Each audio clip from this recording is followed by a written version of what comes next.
All right, second question, and we'll go back to you, Alton. What do you feel is the greatest problem facing Georgia Southern now, and what changes do you deem necessary knowing that you'll never be able to please everyone?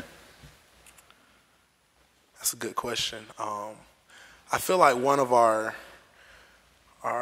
greatest problems is I tend to always look at things from the business standpoint, and I feel like the problem that not only faces us but faces every other school in the nation, every household across America, is that we'll never have enough money. We'll never have enough money to do everything that we want to do. So as the Student Government Association, we have to make sure that we take our voices to the powers that be, and with the resources that we do have, make sure the things that are most important to us are addressed.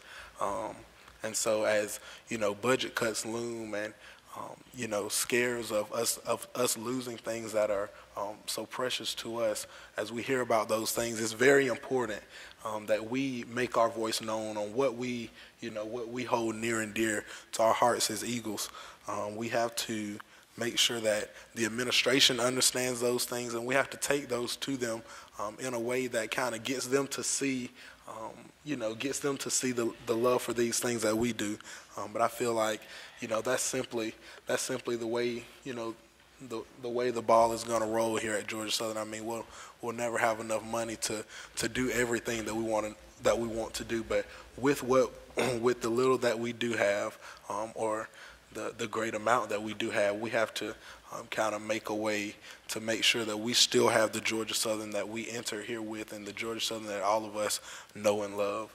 And with that, you know, some people are going to be disappointed, but with those people, you just have to kind of speak to them and let them know that while we can't do everything great, you know, we can do some great things with what we have. Okay, thanks, Alton. Charles, let me repeat the question for you. What do you feel is the greatest problem facing Georgia Southern now, and what changes do you deem necessary, knowing that you will never be able to please everyone? I agree with my opponent that budget cuts are quite easily the biggest problem facing us right now. The difference is I don't think everyone has to be disappointed. There's still time, and this is an ongoing process. Budgeting within the state legislature happens on a yearly basis. And what we have to do is galvanize the students around specific policy alternatives to present to the Georgia State Legislature, which will get them to change their mind about cutting $350 million out of the USG system. Some of these would include a $1 cigarette tax on, per box in Georgia. Currently, Georgia is one of the lowest cigarette tax prices across the country. New York City is $9.50 a box. This would, according to a nonpartisan budget office in Atlanta, would produce $350 million of revenue over the 2011 fiscal year budget. We had $358 million of proposed budgets from the legislature. $350 million from a cigarette tax by itself would cover all, if not most, if not all, of the cuts that are being proposed. Also, there's a point of sales tax being proposed by Governor Roy Barnes, who's running for governor again, with whom I'm an intern with their campaign. This would be a short-term sales tax, which would be on a point-of-sales basis that would go for an 18-month period, which would allow a hefty amount of money to come active into the budget for the next 2 years. As budget cuts continue to roll in and we continue to get more information from Atlanta, it's important to remember that it's not just about this year's budget under my proposed presidency. It's about students who come to Georgia Southern in 5 years and what it'll look like then.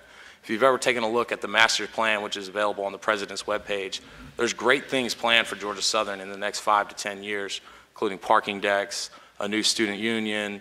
Those types of things are not going to be possible if we don't fight these budget cuts here and now.